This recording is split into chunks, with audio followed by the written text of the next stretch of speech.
Two things in life that go together. Everyone knows the rules: football and enchiladas. But you know what doesn't go in there? Your fitness goals. So you know what we're gonna do? We're gonna marry all three. We're gonna make high protein enchiladas. We're gonna watch some football. It's gonna be a fun Saturday night. Let's go shopping. The best part about enchiladas is you can make them custom to whatever your goals are. Right now, Chad and I don't have low macros, so we're gonna go with lean ground beef. This is a 90-10 blend.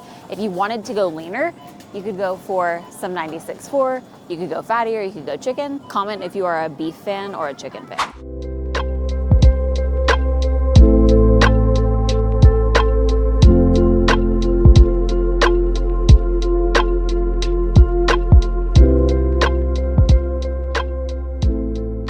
Two kinds of cheese going on. I'm paleo, dairy-free, Chad's not, so here we go. Two kinds, Mexican style shredded. Can't have an enchilada without a tortilla, so here we have some wheat and corn flour tortillas. Unfortunately, they do not have the tortillas that I need, so we're gonna be making a little pit stop at Sprouts or Whole Foods, don't know which, on the way home to find some gluten-free, paleo-friendly tortillas.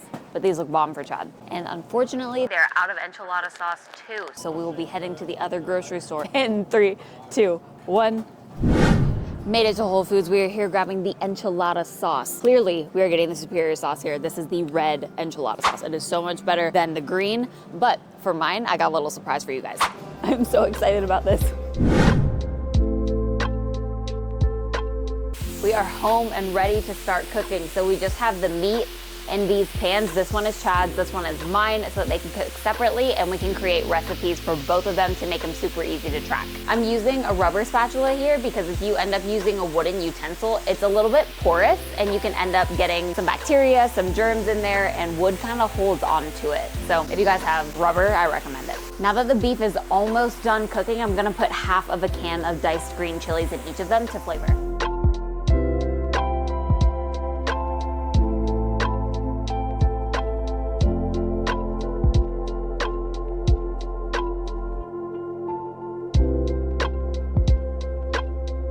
Now it's time to assemble the enchiladas. So before you do, make sure that you weigh whatever you're baking it in so that you get the weight of the tray. That's going to allow you to actually create a recipe in MyFitnessPal so that you can track it very accurately.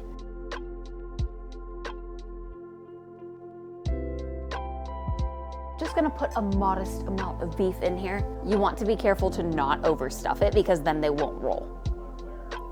Just gonna roll it up and place it fold side down in the tray.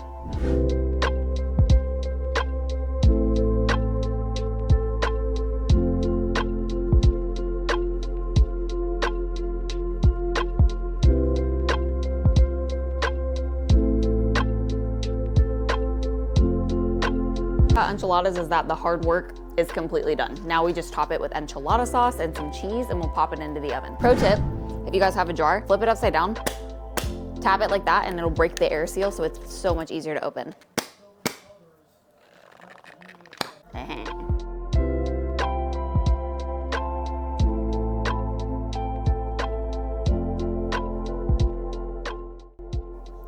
I think we can all agree that the best part is the cheese. I like my shit cheesy. My enchiladas are going to be a little bit different because we're using cassava tortillas. These are gluten-free and grain-free, which is compliant with my paleo diet right now. And honestly, I really enjoy these tortillas. I don't really miss the old ones because these are so good.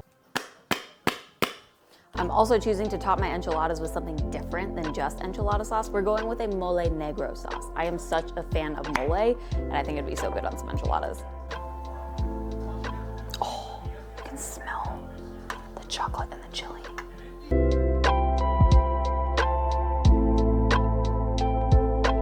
And last but not least, we have the cheese going on mine. This is the dairy-free cheese alternative from Trader Joe's.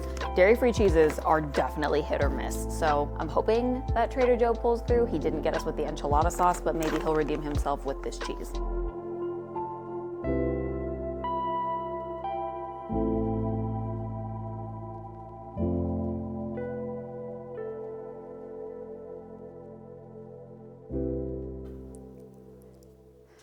Now we're just going to throw them into the oven at around 400. Everything in here is fully cooked, so we only need about 10 minutes until the cheese gets melted and everything is fully warm throughout.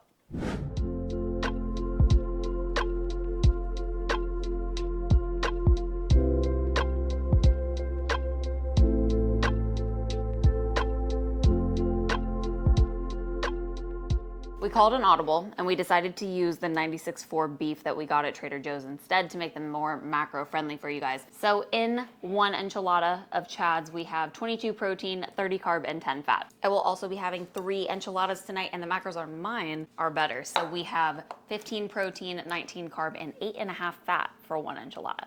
If you guys are gluten-free, dairy-free, paleo, Whole30, this would work super well for you. Now the macros are fire, but what really matters is the taste test.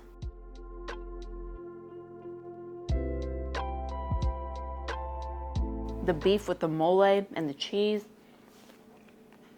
I'm so glad I have these for meal prep. I would like to give a shout out to my mom. She is the inspiration for this recipe. Every time we have it, it reminds me of her cooking. So I'm just happy to be here. What's up, Beyond Boat YouTube? I've been the man behind the camera this whole time, but I came out just to eat because that's the most important job I had today.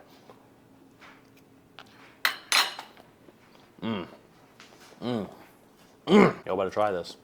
You better do it. You better like this. And you better comment if you want more recipe videos, because they're coming. We coming.